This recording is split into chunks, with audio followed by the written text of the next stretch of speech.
Well, I feel like I've got new motivation with this new team, new bike, and I've got my brother alongside me, so I'm super excited to get going, you know. Sort of got butterflies in the stomach like a first World Cup.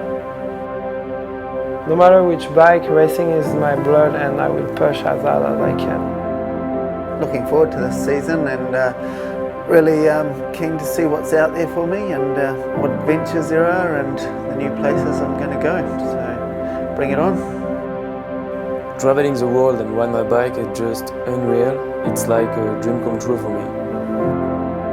The last 3 years has been a growing process for me and the team, and I feel like the team is now in a position to support me well as I feel like I'll reach my potential over the next year or two. I can't believe I'm going to race World Cups this year. It's like a lifetime dream that's coming true.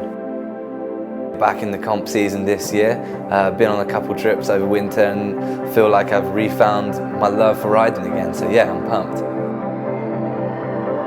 After 2 seasons struggling with the fear of injury, I'm more confident going into this season and I can't wait for it to start.